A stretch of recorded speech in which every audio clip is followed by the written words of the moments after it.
अरे कह ना रहा था कि थर्ड फ्रंट, तो हमने कहा थर्ड फ्रंट कहाँ, अब अगला बार बनेगा वो मेन फ्रंट बनेगा। एक ऐसे वक्त में जब देश में विपक्ष साल 2024 के लोकसभा चुनाव में बीजेपी को हराने की तरकीब खोज रहा है, बिहार के मुख्यमंत्री और जेडीयू नेता नीतीश कुमार के एक बयान ने सियासी हलचल काफी तेज कर दी है। चलिए आपको पहले नीतीश का पूरा बयान सुना देते हैं, फिर इस मामले पर बाकी नेताओं की प्रतिक्रियाएं भी सुनाएंगे। अरे कह ना रहा था कि थर्ड फ्रंट, तो हमने कहा थर्ड फ्रंट कहाँ, अब अगला बार बनेगा वो मेन फ्रंट बनेगा। तो हम करते रहे, अपना कोशिश कर रहे हैं। मेरा बदला मानेंगे तो ये हार जाएंगे, मेरा बात लोग नहीं मानेंगे तो हम क्या करेंगे, हम क्या करेंगे, हमको क्या है। लेकिन हमको अपना सब लोगों को सलाह दे ही रहे और सब तरह से बात करते रहेंगे, सब लोगों को ध्यान देना है। लेकिन हम लोगों को तो जिन जगहों पर भी काम करना है, अब बहुत ही ईमानदारी से एक काम करना है। एमसीडी का चुनाव हारी बीजेपी, दिल्ली का, एक मिनट सुन तो लो, हिमाचल का चुनाव हारी, और बाई इलेक्शन जो है कुर्नी को छोड़ दीजिए, ज्यादातर सारा बाई इलेक्शन हारी। तब क्या ऑप्शन की बात कर रहे हो भाई? एक तरह से देखा जाएगा जो रेशियो है, ये पूरा देश भर में जितना बाई इलेक्शन या जनरल इलेक्शन हुआ, एक जगह तो बीजेपी की सरकार ही ना थी हिमाचल प्रदेश में। जदयू राष्ट्रीय कार्यकारिणी की बैठक में जदयू के नेता भाषण देते हुए कह रहे हैं कि 2024 में भारत बीजेपी मुक्त हो जाएगा।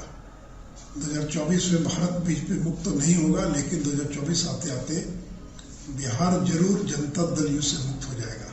आपका तो आज न कल विलय होना है, उसको तो कोई रोक नहीं सकता। अगर नहीं भी विलय होगा तो आप 2024 आते आते जदयू का खात्मा हो जाएगा। बिहार में कोई जदयू का रोवन हारा भी नहीं बचेगा, एक सीट भी नहीं जीत पाएगा 2024 के अंदर। और नीतीश जी, आप जो कह रहे हैं कि बीजेपी के कारण आपको कम सीटें आई, इतनी कम सीटें कभी नहीं आई थी, तो आप इस बात को भूल गए कि आपका जनाधार घटता जा रहा है, लोकप्रियता घटती जा रही है। और नहीं तो क्या कारण है कि दिल्ली के चुनाव में आपके 22 उम्मीदवारों को कुल मिलाकर 11,060 वोट मिला है, 0.16% आपको वोट मिला। क्यों गुजरात में आपके उम्मीदवारों को मात्र 30 वोट मिला? तो आपके अब वोट ट्रांसफर की क्षमता खत्म हो गई है। अब आप में वो क्षमता नहीं रह गई है कि अपने उम्मीदवारों को वोट दिला सके। तो इसलिए नीतीश जी दूसरों पर आरोप लगाने के पहले अपनी लोकप्रियता और जनाधार को देखिए कि क्यों खसक गया है और क्यों अब आपकी लोकप्रियता 2005 वाली नहीं रह गई है। जनता दल यू जो आज कह रही है, वही तो शिवसेना भी कह रही है, जो सबसे पुराना है, वही तो अकाली दल भी कह रही है। तो आदतन भाजपा का नेतृत्व धोखेबाज है। वो लोगों के पास जाता है, उनका भरपूर उपयोग करता है और फिर कोशिश करता है कर ले। नीतीश कुमार जी ने पहले भी आरोप लगाया था कि उनके विधायकों से खरीद फरोख्त की बात हो रही, तो वो वही कह रहे हैं जो उन्होंने पहले कहा था। और उनकी बात में दम है, सत्यता है, उनकी इस बात में भी दम है कि तीसरे मोर्चे की कोई आवश्यकता नहीं। अब तो सबको एकजुट होना चाहिए। वो हरे थके लोग हैं। आज जनता के पास वोट होती है, किसी राजनीतिक दल के पास नहीं होती है वोट। सारे लोग नरेंद्र मोदी का विरोध कर रहे थे।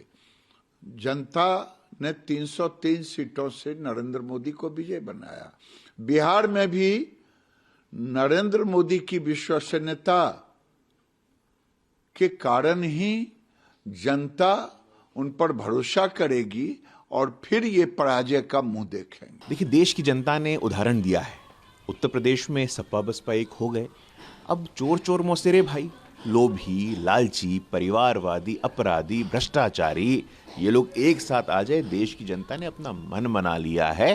वो इन लोगों को, परिवारवादी शक्तियों को जिनको परिवार के आगे कुछ नहीं दिखता है, भ्रष्टाचारी शक्तियों को जिनको भ्रष्टाचार का ही कुछ नहीं दिखता है, इनका कोई संभावना नहीं है। देखिए, ये तो पूरे देश का मूड आज पता चल गया है। जो लोग दिल्ली एमसीडी को केवल नगर निगम का चुनाव मानते हैं, मैं समझता हूँ वो एक लघु भारत है, छोटा हिंदुस्तान है, जहाँ देश के अलग अलग प्रांतों के निवासी वहाँ रहते हैं और उन्होंने वोट किया है। इसलिए ये दिल्ली का चुनाव तो कहीं ना कहीं पूरे देश में जो भारतीय जनता पार्टी और एनडीए की सरकार के खिलाफ जनाक्रोश है, उसकी ये बानगी है। और हिमाचल एक अभेद्य दुर्ग भारतीय जनता पार्टी का समझा जाता था। जेपी नड्डा उनकी पार्टी के राष्ट्रीय अध्यक्ष हैं। अनुराग ठाकुर और उनके पिता वहाँ मुख्यमंत्री रहे, अनुराग ठाकुर केंद्रीय मंत्री हैं। इसके बावजूद बुरी तरह से वहाँ धूल चटाने का काम कांग्रेस ने भारतीय जनता पार्टी को कराया है। साथ साथ देश के अनेक राज्यों में आप देखें, उत्तर प्रदेश में डिम्पल यादव की जीत, आप मदन भैया की जीत देखें, बीजेडी की जीत उड़ीसा में देखिए, और जिस तरह से छत्तीसगढ़ और राजस्थान के उपचुनाव में करारी शिकस्त भाजपा की हुई है, इससे बिल्कुल साफ है कि केवल गुजरात तक उनका आधार सिमट गया है। और गुजरात इसलिए कि मतों का बड़े पैमाने पर विभाजन हुआ, वहाँ आप और कांग्रेस के बीच वोट्स के डिवीजन का कहीं ना कहीं फायदा भारतीय जनता पार्टी को मिला।